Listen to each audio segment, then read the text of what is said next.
I should have brought cake. Ah, you bastard.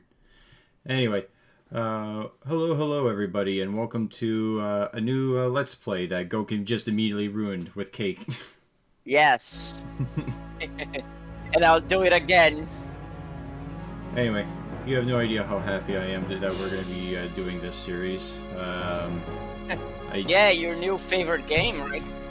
Yeah, unironically, this has probably been bumped up to like at least top 10 of my favorite games, maybe even top 5. But I've really been enjoying the Quest for Glory games.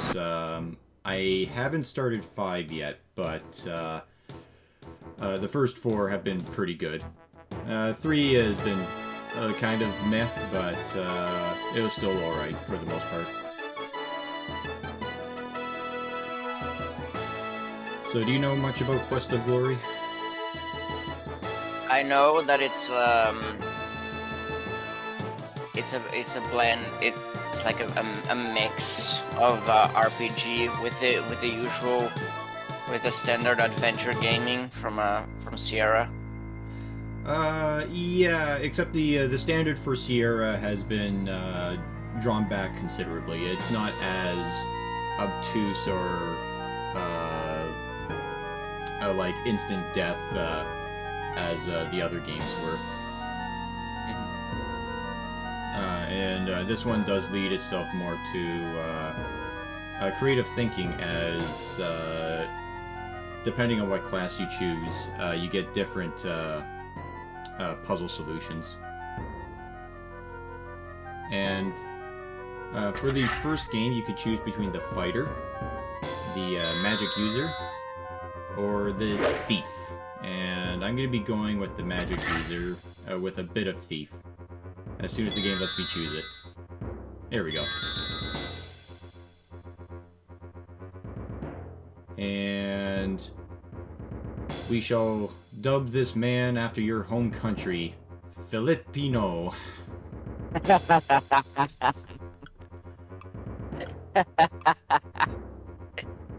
Oh wait, we're doing it live? No. This is pre-recorded.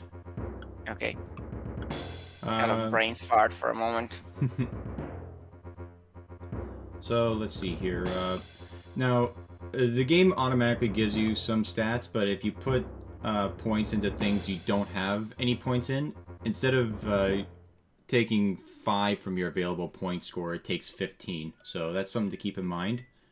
But I put a little bit into stealth and lockpicking, so we should get some access to some of the thief side options as well.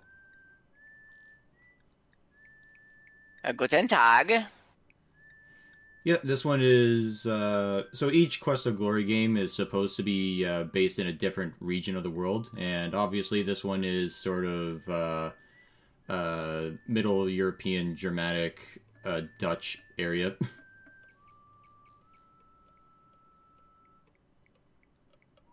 Are they using wooden shoes?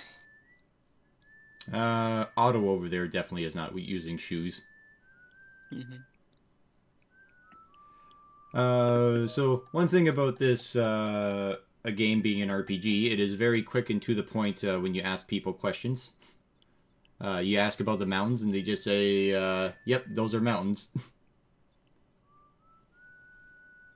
Let me tell you about geology and rock formations.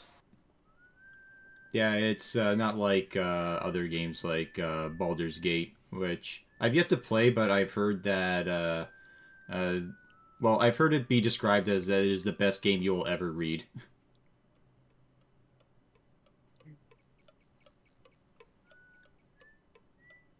Which the best game you will ever read. Well, it's kind of an improvement from some modern games that are usually described as the best movie you ever play.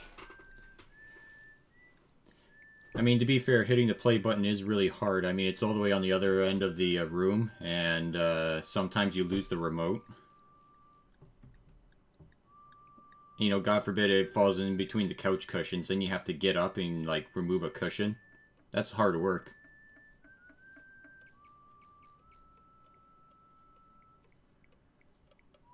You're speaking more American than Canadian right now. Why, I said remote. What do they call it? The clickety box? No, I'm talking about the absolute laziness expressed in that sentence.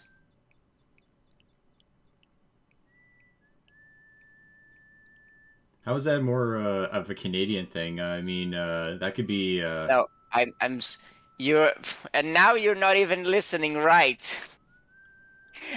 I said you were speaking more American than Canadian there. Oh, yeah. Yes, and you took it like in all the wrong ways you could. You deaf bastard.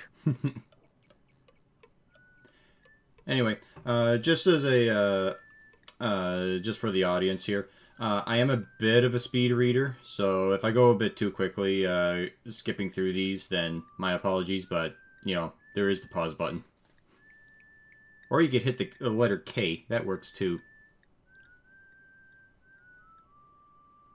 Oh, I was gonna do his thing. Gonna apply. Yeah, Otto. Otto's a good boy. He knows how to have fun. But anyway, this is an RPG game where the more you do a task, the better you get at it. So I'm immediately going into the stealth stance, and just by walking around like a duck, we will be the greatest stealther who's ever lived.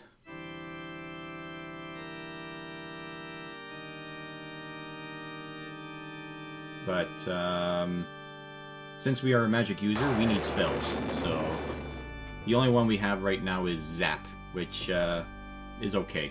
It's not great. We need more utility spells. Because that's also something else that makes Quest for Glory more unique compared to other RPGs, is that there's a lot more spells designed for puzzle solving rather than combat.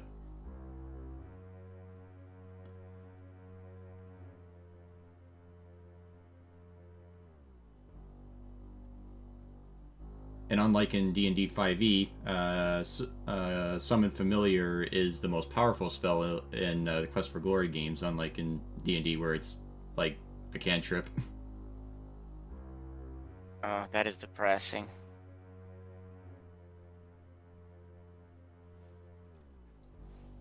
I don't blame her. Is it like a... Yeah, a lot of, if you think about it, a lot of stuff that the whole concept of cantrips in D&D is something that I found really faulty. I wouldn't necessarily mind it too much if it was like a maybe its own spell slot system, or like what I'm doing in my system where you get a certain amount of cantrips a day, and then spells are based off of like a mana resource. Yeah, I think it has a lot. I think it has a main. Yeah, the Vencian system of spells is perhaps one that doesn't. It's a faulty idea, I think, and that's which tied to the cantrips makes even more faulty. Yeah, like one of the things that you can do with familiars that makes them very powerful in 5e is that you can channel touch spells through them, which basically means you can use touch spells and give them a reach of like 120 feet.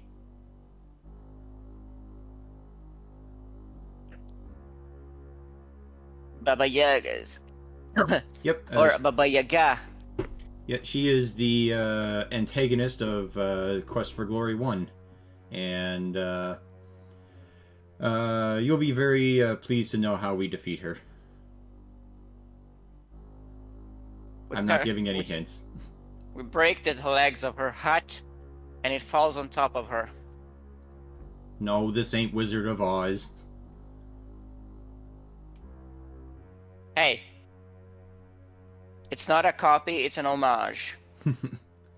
What, like the new Wicked Not, movie is? yeah, it's not plagiarism. No, that's not. No, that's just vandalism. To be fair, I don't even know what like what the movie is, if it's gonna be any good or whatever. It's just that like that whole trend of that whole trend that movie embodies is not something I'm fond of. Yeah.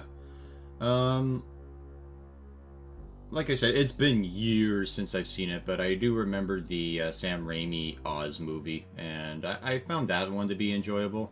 A lot of people said it was pretty shit, but again, it's been so long I can't remember. But again, your tastes are not con- are kind of warped. You know, not very not very a good match to the average view on movies. Look, just because I'm the type of guy who enjoys listening to the Postal 1 soundtrack, doesn't mean I have bad taste, alright? What about the Postal movie soundtrack? Did it hit? I don't even recall if it had a soundtrack. If it did, it was the most generic, forgettable soundtrack in existence. Yeah, Um, great movie though. yeah, I mean, to give you guys an idea of how forgettable the soundtrack was, we just saw the movie like yesterday, and I already forgot what the music was like. I think it was like some rock stuff for when there was action scenes, and that's about all I can say. Yeah, probably not the first thing that was in Uwe Boll's mind when making the editing. He is no Sergio Leone. You can say that. Yeah, I would probably say his first thought was rendering 10,000 monkeys to rape the mini-me. It was 1,000, just. Well, either way, a very large number of monkeys to rape mini-me.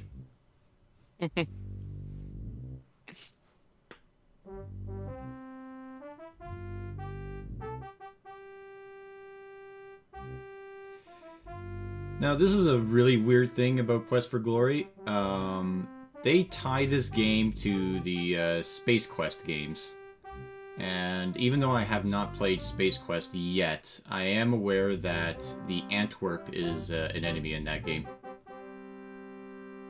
And what's really weird is that you run into them in this game.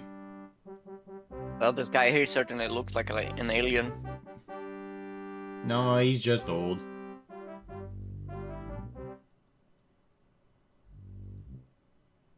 Cheetahs. Yeah, and yeah, the Cheetars will fuck you up in this game if you run into them.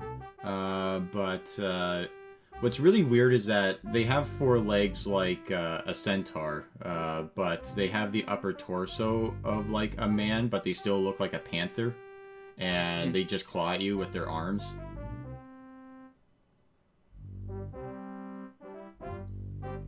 So no kicking. And not that well, I think they do rear and then can kick you like that, but yeah, like I said, they look really weird.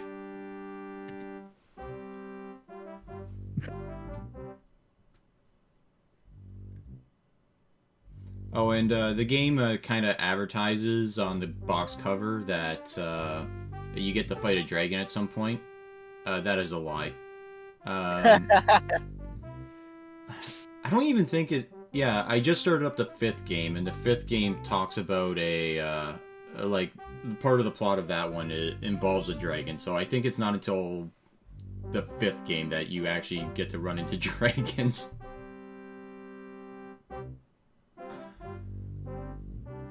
Why are you asking the questions twice? Sometimes I forget. The dialogue tree in Quest for Glory 1 is not very good, because there's a lot of... like, if you click on one box, it'll bring up more dialogue boxes, and then other dialogue boxes can appear in other dialogue box trees.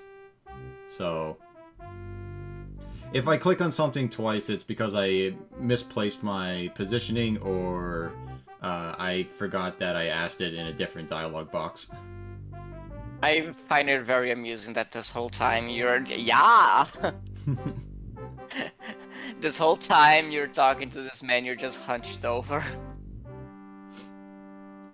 Yeah, we're really inspecting his sword polishing skills. Giggity.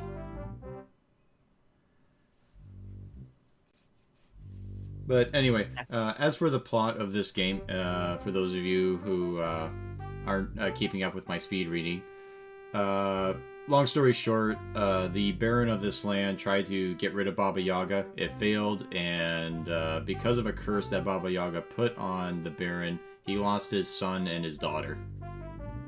And now brigands have sort of popped up, became more organized, and got rid of pretty much all the merchants in the area because they just keep stealing from everybody. So that's our job for this game, is to get rid of the brigands and Baba Yaga.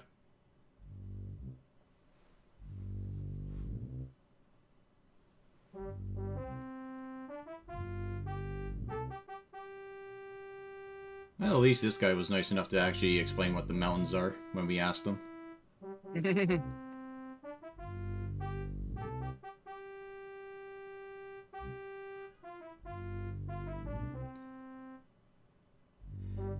And admittedly, you don't have to talk to everybody and do all of this, although there are a few weird cases where asking somebody a very specific detail will net you some points. Like, the only one I can think of off the top of my head is there's a centaur, where if you ask him about the night he got attacked, you get some points for that. But if you do dialogue with everyone else, they don't give you points for anything, even if you ask them about if they got attacked by the brigands or not.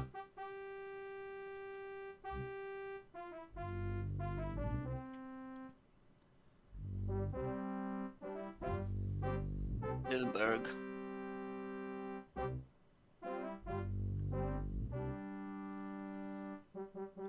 Alright, and I think that's everything, so let's take a look at this job posting.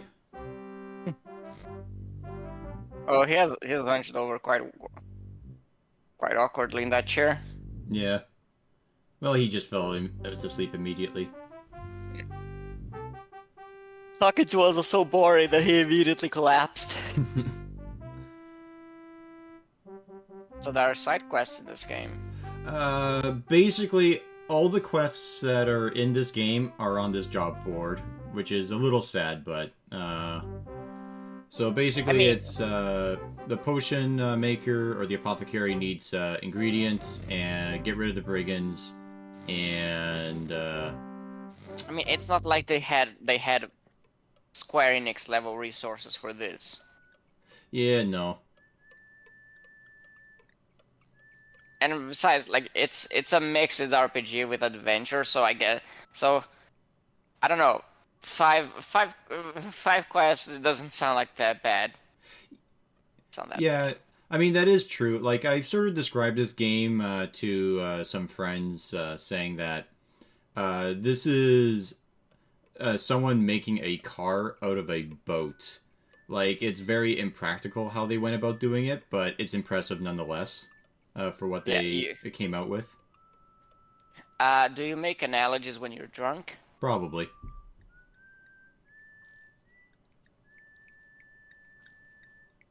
Hello, madame. You look like you have quite a bountiful rump right there. That's because she is a centaur. Oh, your mother's been dead? That's sad to hear. Let's go on a date.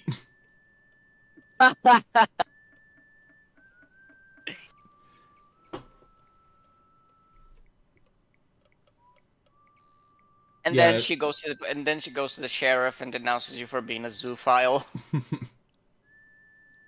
No, she said that her excuse was that her father wouldn't permit it because she's too young, but maybe next year. So, there's hope. Yes, there is hope, you degenerate.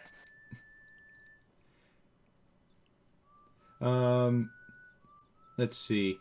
I think that was actually one of the controversies that Quest for Glory got into. Not so much the idea of zoophilia, but more of the idea of the only women that you can hit on and try and romance are like good-looking women.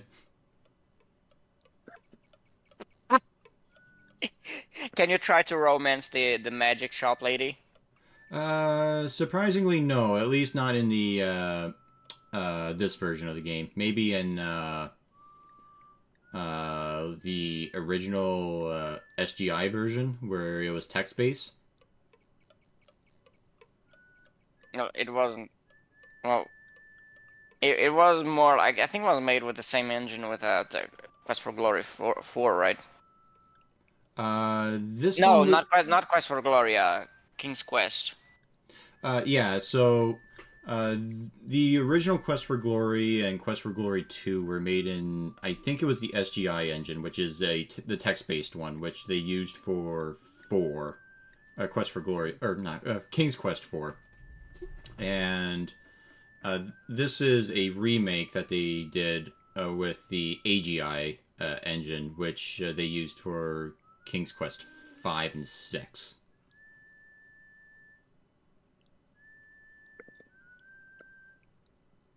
Strangely enough, they never did it for Quest for Glory 2. They never updated that one, but what is funny is that you can still trade your or import your save file from this game or this version of the game to Quest for Glory 2, and it still works. Mhm.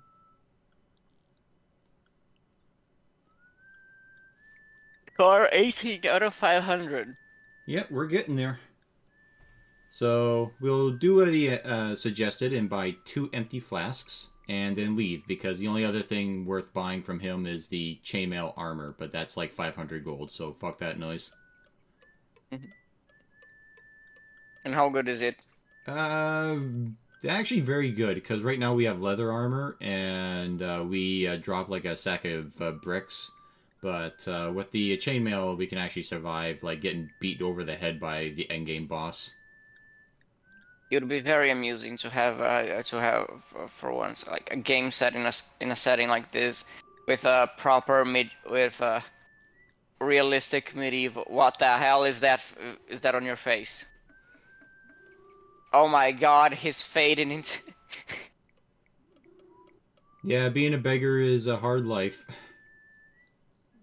But anyway, since we gave him some coins, he will talk to us. Yeah, like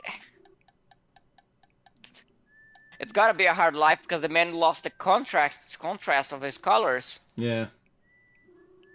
No, he lost the colors in his face. What the hell? What was I saying? Oh yeah. Oh no, Um, this is me in the future.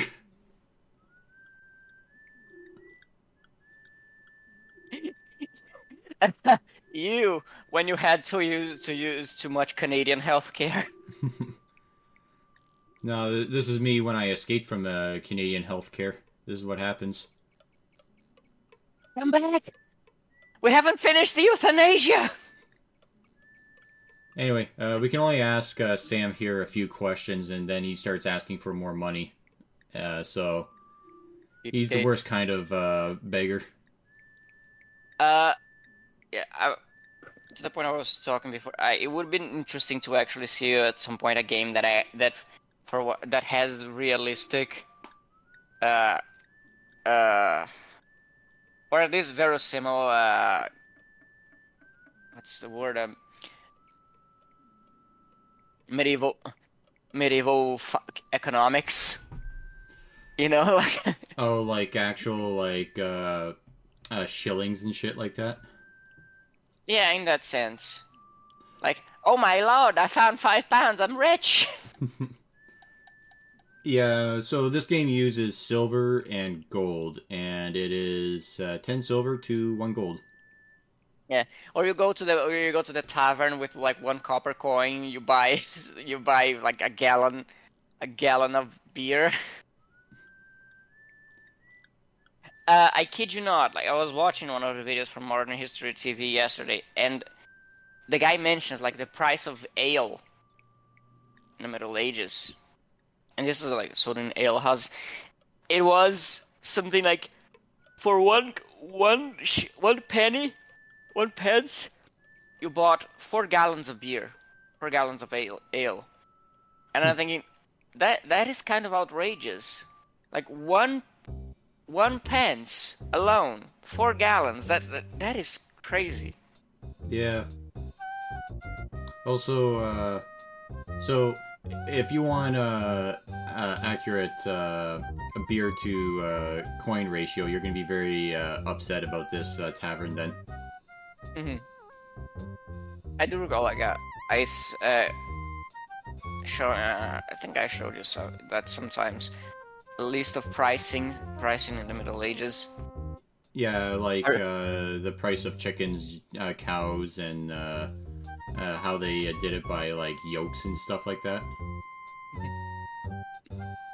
I don't recall seeing the price of cattle there, but I do remember that I think like with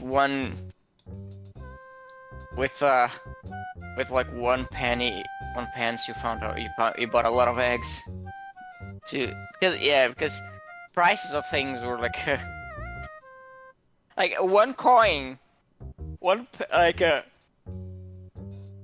in general like money was worth a lot more. Yeah, What is that green thing coming? oozing from the chair. I don't know, but that's Yeah. why we're not sitting on it. What happens if you sit on that chair? The game tells On you that- no. Yeah, actually, that's not a chair. That's a stool, right? Yeah, a stool is a type of chair, but not all chairs are stools. Now, unfortunately, we are not strong enough to drink the dragon's breath. So if we try to, we will die. So, and I don't think in this run I ever get strong enough to drink the dragon's breath, which I don't think anyone is. I don't think it is possible, to be honest. I anyway. think I So I'm not sure if you caught it, but there's a few things wrong with this. The ale for just a glass of it cost 1 silver, and the tavern owner said that it was well-aged ale, which if you guys know anything about how medieval ales worked, that means it is rancid. why did the goon kick you off? Because we were warned that he doesn't like to be talked to. Just keep it business, strictly business. So we started asking him questions, and so he threw us out. You got a point for that? No, it's just fun. You can die if you do it too much, though, because You get sick of you, smashes your head in. well, as you can see, I lost 2 health from getting thrown out. And also, our stealth has gone up to 47, so just by walking around town like a duck, we're already halfway fully leveled our stealth. I don't. Up to how much does it go? In King Quest for Glory 1, it goes up to... all the stats go up to 100. And then each game adds an extra 100 points to the cap. Hmm.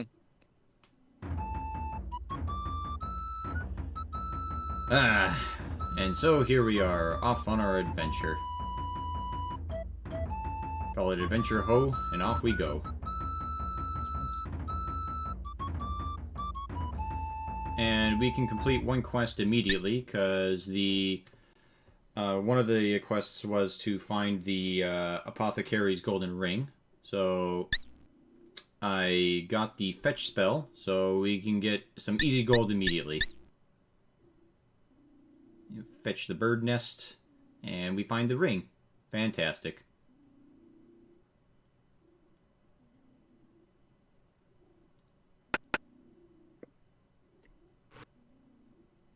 Reminds me of Kingdom Come Deliverance. How you can there's a lot of bird nests you can knock over. Anything good in the bird nests? You usually get just small trinkets like cheap rings. None of them are particularly sell for a lot of a lot of money though.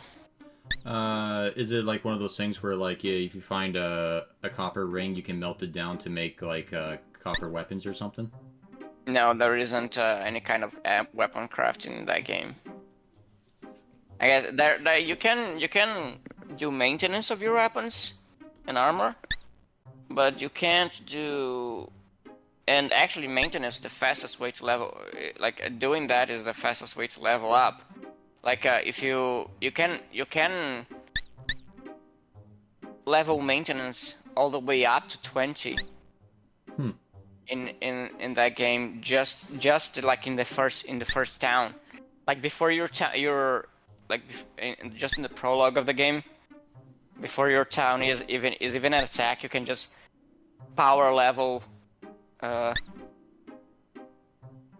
maintenance just by buying. If you buy like the repair kits that they sell in town, and just keep repairing your weapons and that. Well, I also did a lot of thievery there. Like I robbed a bunch of people in the beginning in the town.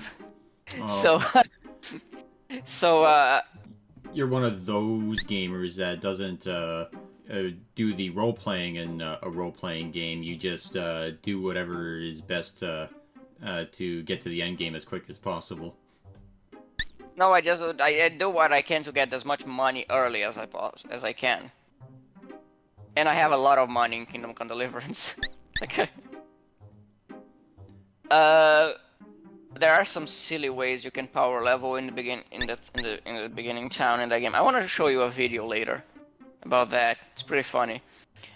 You can do stuff like, for example, if you grab absolutely every single freaking herb in the town of Skalitz, you can get to level 18 herbalism.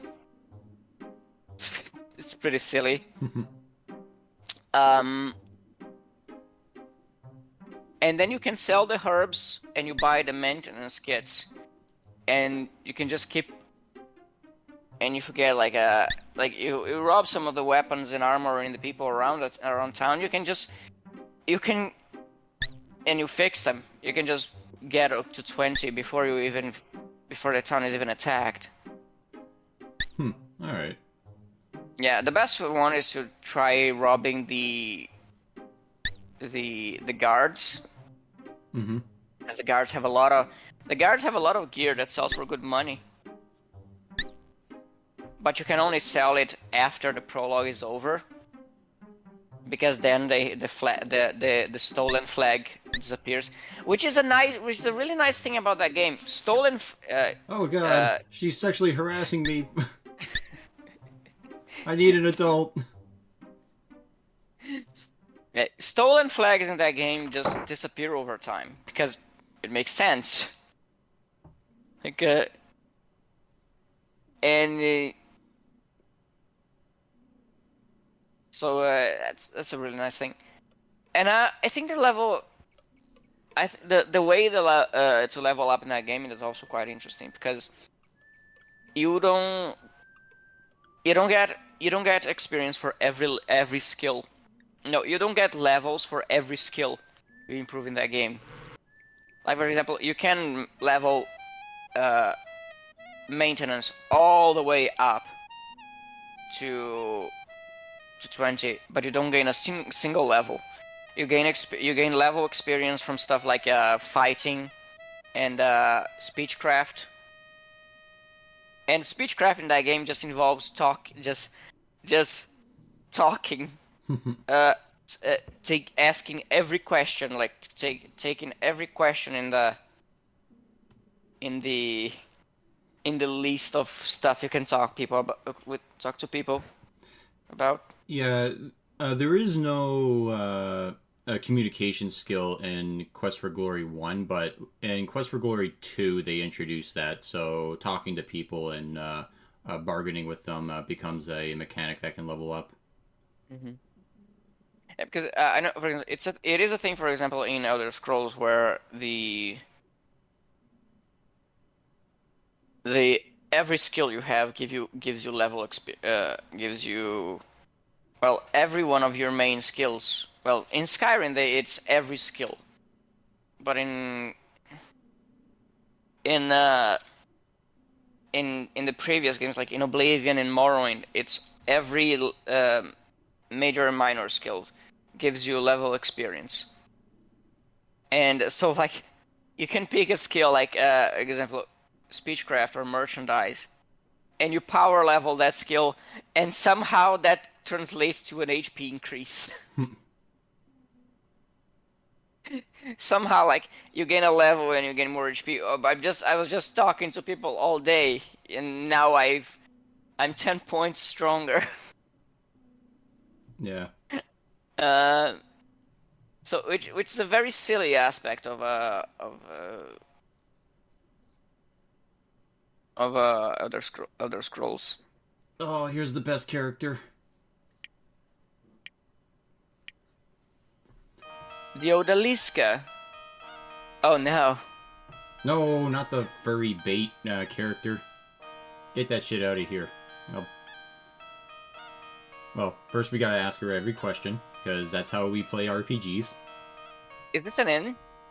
Yes, this is an inn. Currently it's being run by two foreigners who are the cat people, and their friend is the merchant who's sitting across from me. And apparently they just got robbed by the brigands, and it was a large amount of treasure that got stolen. So they're basically penniless, and they're doing this just to make ends meet.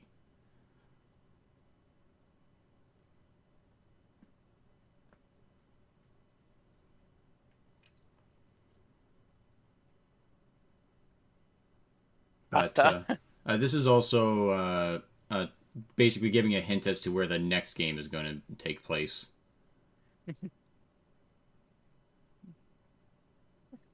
Next game will be the writer's barely disguised fetish.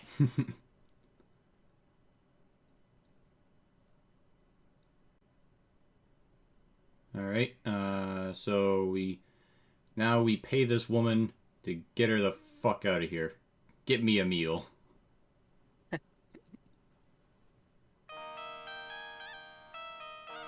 But anyway, the best character is the merchant across from me. I love his name. It's fantastic.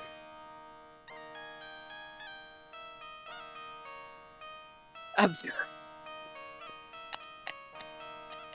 Abduladu. Abdullah Doo.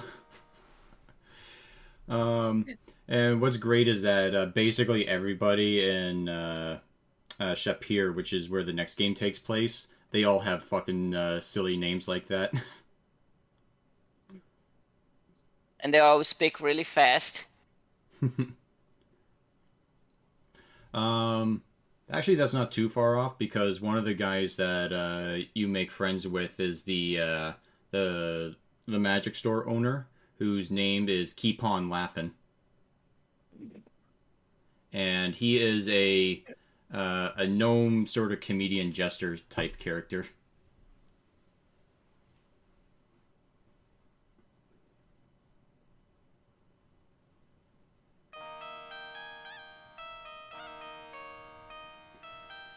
No, I will say that one thing that I am sad about is that whenever you order food and eat it, this is about as descriptive as the dialogue gets. That's a bit disappointing. You don't get a full description of the book nada you order. Yeah, I think the food that we got was like no, chicken was the second game. I think this one. God, I can't remember what food they give you, but I do know the drink is coffee.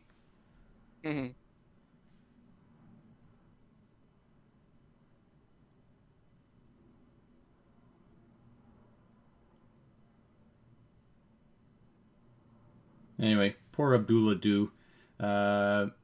We we can attempt to give him money, even though he's always complaining that he's broke and everything got stolen. But he rejects it because he doesn't want to be a beggar, even though he describes himself as one. He's very weird.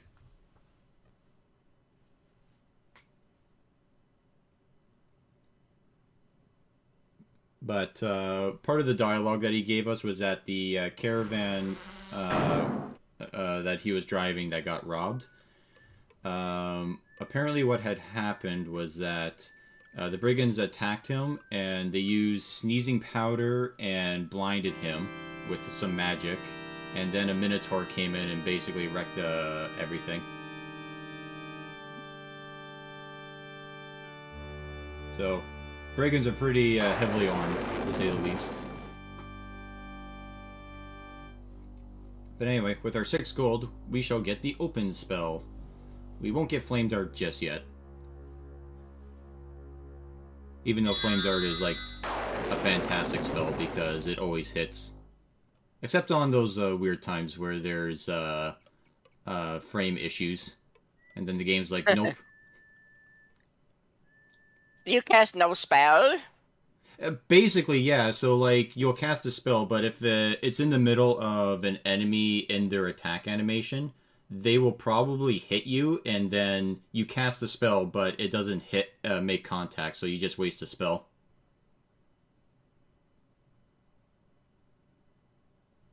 And unfortunately, the combat in this game, it's a bit of a gear shift to go from magic to armed combat. So, and unfortunately, the dodge action is on the armed combat section, not the magic section.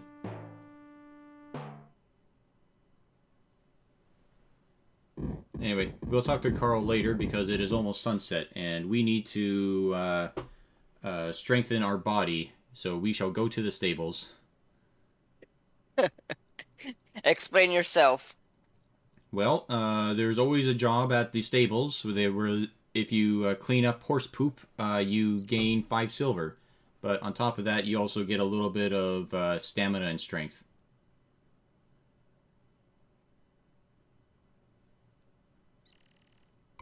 Also, that's a nice horse in the background.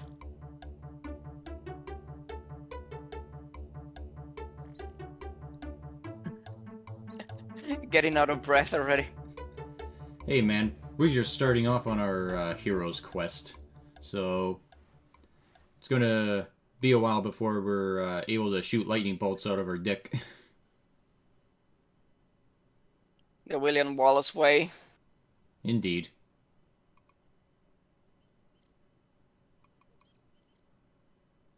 Do you recall there is a scene like have you seen Braveheart, right?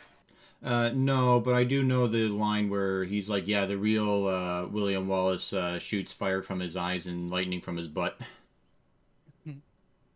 And then there was a really good How It Should Have Ended where William Wallace breaks out of the quartering table that he's on and rips off his skin, and it turns out he's a Terminator. He shoots the crowd with fire from his eyes and lightning from his butt. Anyway, this is a nice horse, so let's give him an apple. I wonder if How It Should Have Ended is still is like if they are perhaps one of the main reasons why some people are dumb enough to claim that in Lord of the Rings they should have just used the eagles. Yeah, probably. But anyway, so something I'm doing here is I'm just casting Fetch over and over again because we need to have our intelligence / fetch skill be good enough for a later quest. So I cast it a few times until my mana ran out, slept, and because we are sleeping in the stables, we immediately get put to work. Which isn't too bad because we get more strength, endurance, and 5 silver. How many times can you do this? Once a day. And can you just do it infinitely, or you... Yeah, you can do it like once a day, and for however many days you want to drag this game out. And also something that I showed but didn't mention. I have 10 apples on me. I fed 1 apple to the horse, and I still have 10 apples. So you don't eat yourself. Yeah, so I don't know how we got an apple by feeding an apple to a horse, but, you know, there you go. Can you go hungry in this game? Yes.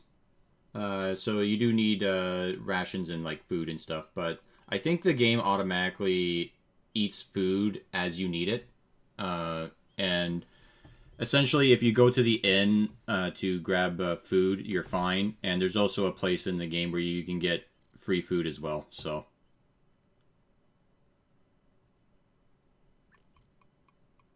and sadly, because we don't have the parry skill, we cannot actually train with the sword master here. So, bit of a shame. But even then, I suspect he's a cheating bastard anyway, because the few times I have tried to fight him, he always wins. Maybe you're just a sore loser. That too.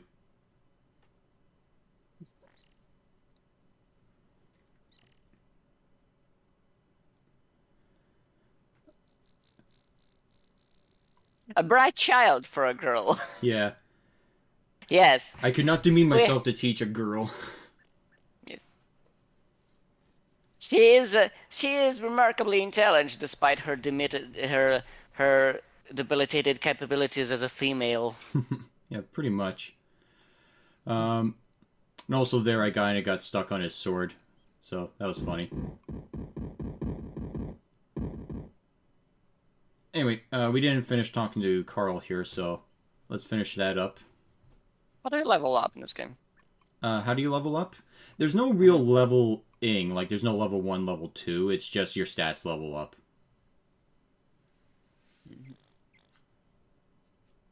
Which is weird because there is an experience counter, but it doesn't really translate to much other than once you reach 1,000 experience, then you run into the nighttime monsters during the day.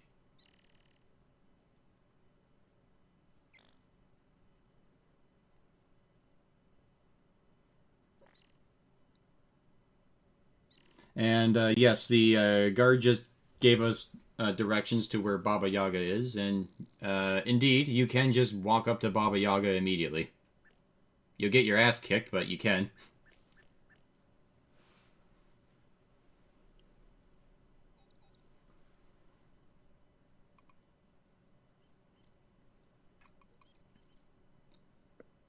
Yeah, see how there's two instances of Baba Yaga in like two different um, dialogue boxes. That was sort of like the thing that I was mentioning that uh, the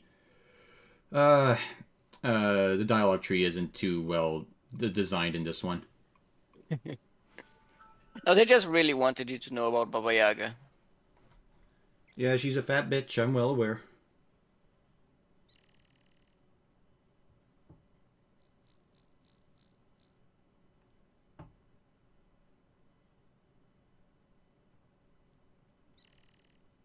Wait until you see the Boy.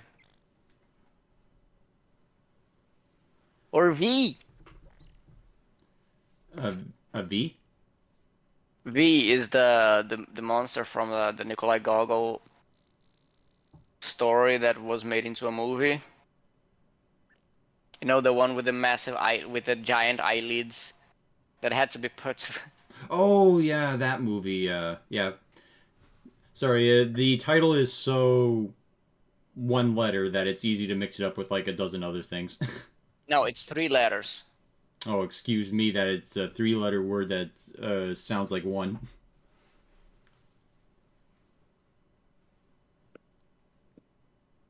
Natalia Varley looked pretty hot in that movie. I do like how the priest in the movie is very much like he actually looks like someone from centuries ago. Because let me tell you, Well, like it's how a very lot easy. of priests, whenever they make them in a medieval setting, it's either the monk robes or they put them in the Catholic priest getup. No, how his face actually looks like the part. Uh, it's very easy for me to dislike a movie that is supposed to be historical or like historical fantasy, and I can just smell the hairspray on Oh the yeah, actors. I know what you mean. Like the actors just look disgustingly modern. You know, They're like they have that hairdo that came about that is like 10 years old Mm-hmm. at best, which is my only gripe with Hexor Reach, really. Ooh. So one benefit of the stealth skill, which I just accidentally showed off, if you are stealthing and walking around, and if it's high enough, you can just avoid monsters altogether. Mm. Have you ever seen Hexor Reach? No. Ridge. Yeah, it's with Andrew Garfield, Yeah, and and Vince Vaughn. yeah, it's incredible movie. My only gripe with it is that Andrew Garfield's hairdo in that movie looks nothing like something from the 40s. Hmm. Anyway, and here we are, the best place to sleep. So what's great about it is that it is completely immune to attacks. So you can sleep here. You get a full night's rest, which means that your health, stamina, and magic all get raised to the max. And you can pick up 2 bundles of flowers to sell to the apothecary, and if you take the fruit from the tree, it fills you up, so you don't need to eat. So yeah, best area in the game. And because we used the open spell, we got another spell called Calm, which if we're being chased by an enemy, we can cast it, and if it's good enough, it'll stop them in their tracks.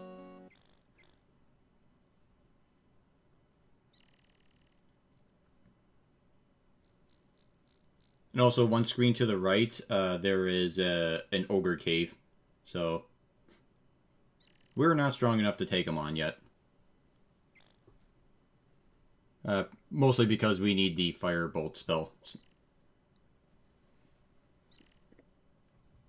Do you fight anything in this video? I believe so, yes. So far you've just been duck walking. Look, duck walking is a very important part of this game, alright? What's also very important is catching this weird spitting seed. But because we're not good with our intelligence or our fetch spell yet, it's gonna take a few tries. And before you ask, no, it's not a timing thing, it's a stat thing.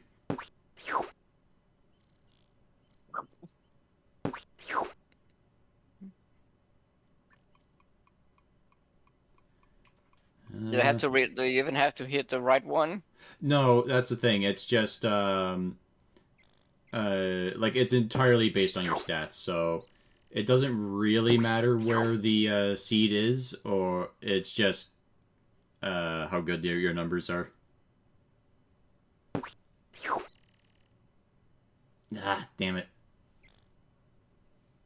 Try one more time. And Pazoo! Damn it. And we're out of magic, so alrighty. Oh, and we're already halfway down on our stamina. Ugh.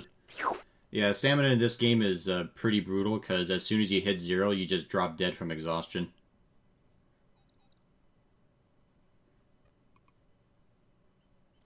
Like goblins find you in the forest and feast on your corpse. Yeah, basically. Although they're pushovers in this game. They're not very good at fighting. I know that's a thing in Daggerfall. Like if you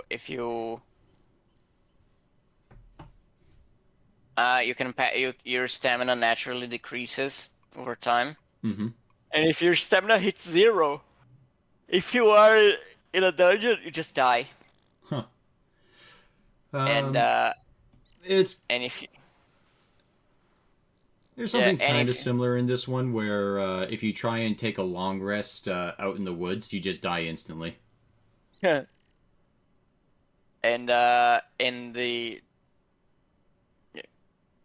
in towns you just wake up a few hours later.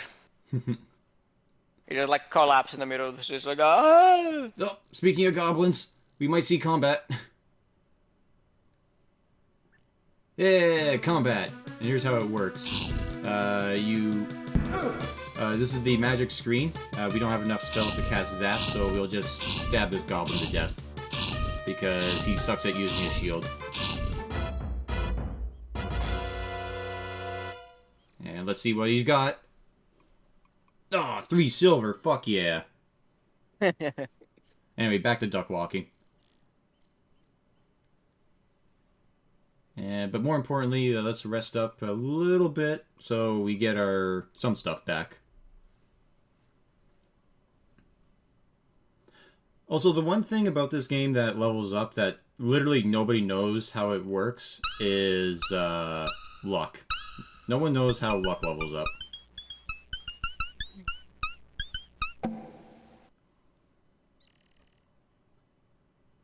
Hiya, hiya. They're little meeps. They like living in their holes.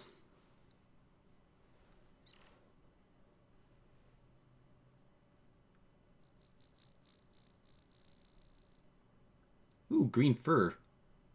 What about it? What's so great about it? It's highly sought after in Oh, the black market. yeah, apparently. He just gave us some. So that was nice of him. That's why we are hunted and skinned alive by poachers. Hey, and we asked him about some magic, and he just gave it to us. How very nice of him. And this is probably one of the more useful spells. Detect magic.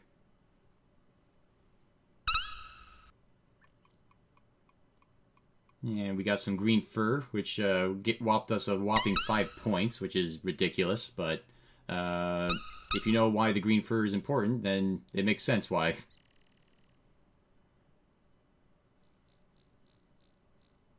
Oh, possible another combat? Too slow.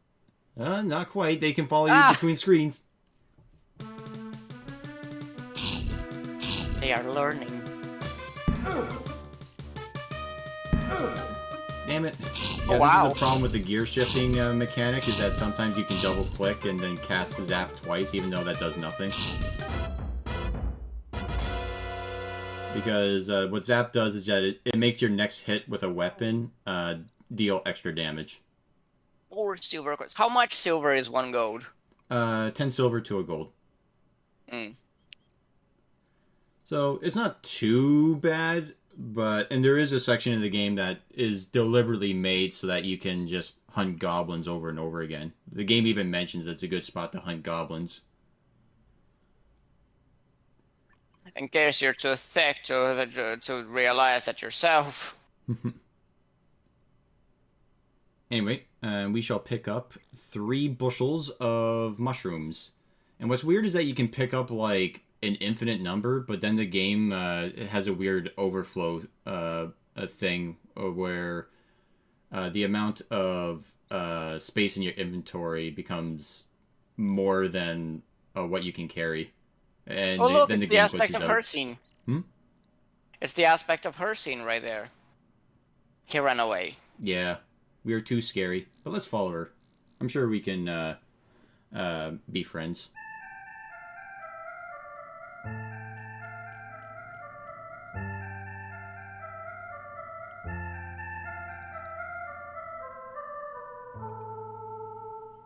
Something special about this place. I don't know. Let us try detect magic. Oop, the oak tree radiates magic. Oh, that explains it. There's a woman inside. Can you try dating her? No, but she does want the seed from the spitting flowers. So if we can get that to her, then we will be her friend, and she will help us on our quest. Nice of her to actually tell us that. Like I said, this game is a lot more straightforward than the King's Quest games, where it's like you have to just figure out Rumpelstiltskin's name based on a clue in a completely random part of the game, which barely even translates well.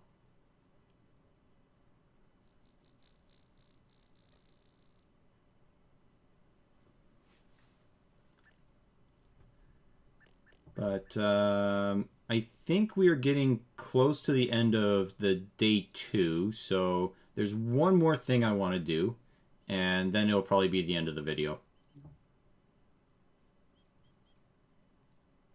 Oh, there's a log. And before you ask, no, this log has nothing to do with anything. Why is it purple? I don't know. It's just there. It's a That good is the marker, thing that I though, as would to like where to you are. ask. Anyway, if you come to this screen, you get a point. And that is all you can do on this screen. Sometimes you see the Loch Ness Monster. And no, you can't do anything with the Loch Ness Monster. Oh, more combat.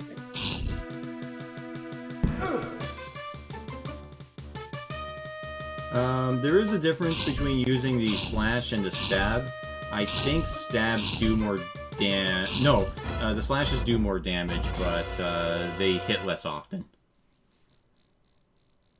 Like how it says heroes health, like hero stats. Yeah. Barely started the game, is already a hero.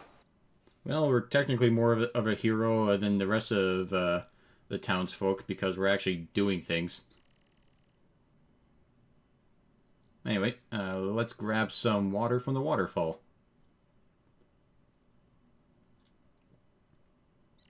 Very good. And there's something weird about this area. So we use Detect Magic and find there is an invisible ladder. And if you don't have magic capabilities, then yes, you can climb this side face, but it's really hard because of the waterfall. And we better get over here, just in case. Slippery.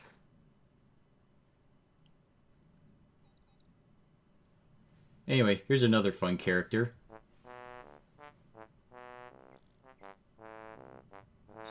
Henry the Hermit.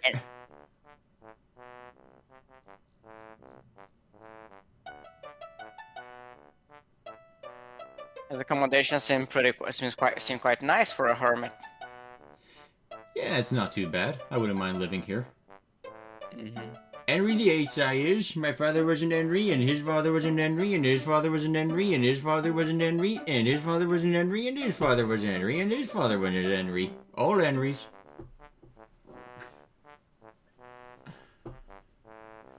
One lives alone. We live off the grid because we have lots of due payments and income tax.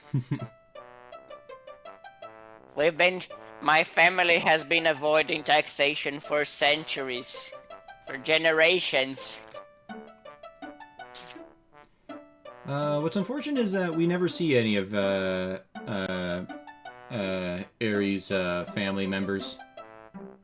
That might change in 5, though.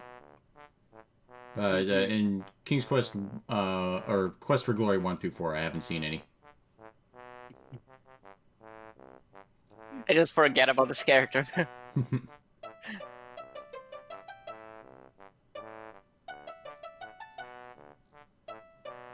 Alright, so we learned about the great wizard who lives around here. He likes games, particularly Mage's Maze. And he said something about a spell. Ooh, a trigger spell. That sounds interesting. The Maze's Mage is that guy who was kicked out of town because he kept turning the city hall into a maze. Oh, I thought you were going to make a corn joke. Corn joke? Yeah, because another word for corn is maze. Oh yeah, I forgot about that. Because it's dumb. Like who says maze instead of corn? I don't know. But we got the trigger spell. Huzzah!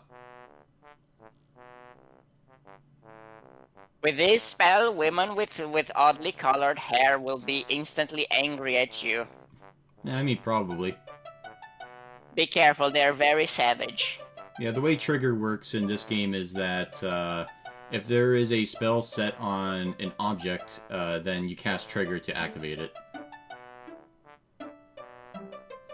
And Henry also mentioned something about a magic mirror that reflects spells, but he's lost it.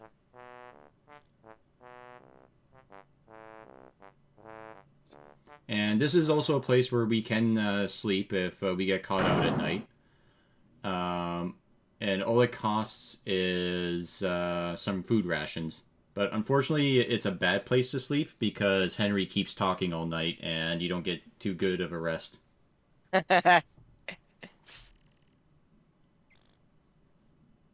And that is where we shall end it for today. So, hope you guys enjoyed, and we'll see you all next time.